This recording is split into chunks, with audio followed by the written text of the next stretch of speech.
Halo teman-teman sosiologi, bertemu lagi kita di bagian ketiga dari materi konflik sosial.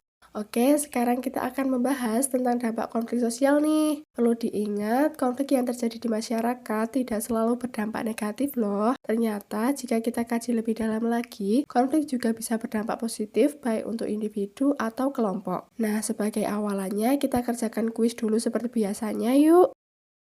Gimana nih Sobat Sosiologi? Ternyata konflik bisa meningkatkan solidaritas internal ya, dan membuat banyak dampak positif. Berikut ini beberapa dampak positif dari konflik sosial yang ada di masyarakat. Yang pertama yaitu konflik bisa menghidupkan norma lama dan menciptakan norma baru. Misalnya dalam suatu desa terjadi konflik antara pendatang dan penduduk lama. Dengan adanya konflik itu, maka akan memunculkan kembali norma atau aturan lama, dan aturan baru juga bisa muncul untuk melengkapi aturan lama yang sudah ada. Kemudian yang kedua yaitu konflik bisa mengurangi ketergantungan antar individu. Misalnya nih, adanya konflik antar individu yang terjadi dapat memunculkan gap atau perpecahan hubungan sehingga dapat menyebabkan hubungan antar individu meregang dan masing-masing ingin menunjukkan kemandirian. Yang ketiga, konflik dapat meningkatkan solidaritas kelompok. Konflik yang terjadi antar kelompok atau outgroup dapat menyebabkan individu di suatu kelompok tersebut merasa memiliki musuh dari kelompok lainnya dan akan mempererat solidaritas dalam kelompoknya. Yang keempat, yaitu konflik bisa memperjelas aspek kehidupan yang belum jelas. Contohnya yaitu belum jelasnya suatu batas wilayah pada suatu desa yang menyebabkan konflik antar masyarakat. Nah, konflik yang terjadi pada akhirnya dapat menemukan titik akhir di mana batas wilayah ditentukan dan disetujui oleh semua warga.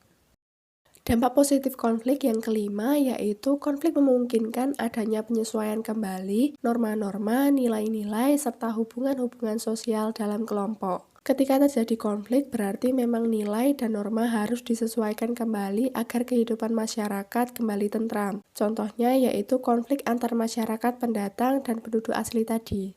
Ketika konflik selesai, maka perlu adanya penyesuaian norma dan nilai untuk mencegah konflik berulang dan terciptanya konsensus antara kedua kelompok tersebut. Dampak positif konflik yang terakhir yaitu konflik dapat berfungsi sebagai sarana untuk mencapai keseimbangan antara kekuatan-kekuatan yang ada di dalam masyarakat. Misalnya, terdapat kelompok yang mendominasi dalam bidang ekonomi dan terjadilah konflik di antara mereka. Nah, dari konflik yang ada nantinya akan terbentuk keseimbangan di mana kelompok-kelompok tersebut saling berbagi. Contohnya terjadi perebutan lahan parkir antar kelompok tukang parkir. Pada akhirnya terbentuk kesepakatan dalam pembagian lahan dan keseimbangan tercapai di masyarakat. Nah, selain dampak positif, konflik juga memunculkan dampak negatif nih. Biasanya dampak negatif ini muncul kalau konflik terjadi secara berkelanjutan dan kurangnya langkah untuk menyelesaikan konflik. Dampak negatif dari konflik sosial yang ada di masyarakat yaitu yang pertama perpecahan. Konflik dalam masyarakat cenderung membuat perpecahan dan ketidakharmonisan. Misalnya, konflik internal suami istri dapat membuat perselisihan, bahkan permusuhan hingga perceraian. Selanjutnya yang kedua yaitu permusuhan. Permusuhan juga menjadi buntut dari konflik. Ketika terjadi konflik, biasanya hubungan yang erat akan longgar bahkan terputus. Konflik antar sahabat akan membuat keduanya terpecah belah walaupun sebelumnya saling dekat dan menyayangi. Yang ketiga yaitu kekerasan. Terjadinya konflik dalam kehidupan masyarakat juga seringkali disertai dengan tindakan kekerasan. Misalnya dalam sebuah pertandingan futsal. Kemudian supporter tim yang kalah merasa tidak terima dan melakukan tawuran disertai penusukan ke supporter lawan hingga menimbulkan korban jiwa.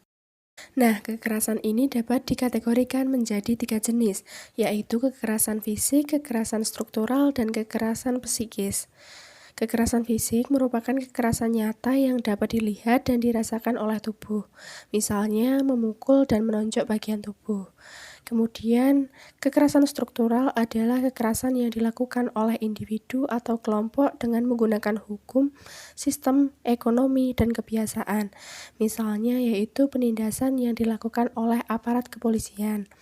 Dan yang terakhir yaitu kekerasan psikis, yang mana jenis kekerasan ini ditujukan pada rohani atau jiwa seseorang. Contohnya yaitu adalah bullying. Dampak negatif yang keempat yaitu adanya perubahan kepribadian. Hal ini terjadi karena adanya konflik antar individu atau kelompok. Misalnya, dulu sebelum terjadinya konflik antara individu, keduanya berhubungan sangat erat dan saling menyayangi. Namun, ketika konflik mulai terjadi di antara mereka, hubungan tidak lagi harmonis dan individu mengalami perubahan kepribadian menjadi seseorang yang tertutup dan saling membenci. Nah, dampak yang terakhir yaitu konflik dapat menimbulkan jatuhnya korban jiwa. Nah, jatuhnya korban jiwa menjadi dampak negatif konflik yang paling merugikan, karena hal ini tidak lagi berkaitan dengan materi, namun nyawa seseorang. Seperti yang sudah disinggung sebelumnya pada poin kekerasan tadi, misalnya di pertandingan sepak bola ada pihak yang merasa dirugikan, ada pihak yang merasa dicurangi, akhirnya terjadi provokasi dan terjadi bentrok antar supporter. Dan hal ini menimbulkan jatuhnya korban jiwa. Bahkan seringkali korban tersebut merupakan orang yang tidak bersalah sama sekali. Nah, itu tadi materi mengenai dampak konflik sosial. Bagaimana teman-teman semuanya? Untuk menguji pemahaman Sobat Sosiologi, yuk kerjakan kuis berikut ini. Wah, ternyata Sobat Sosiologi udah pada paham nih. Terima kasih teman-teman yang telah mengikuti video ini dari awal sampai akhir. Sampai jumpa di video selanjutnya.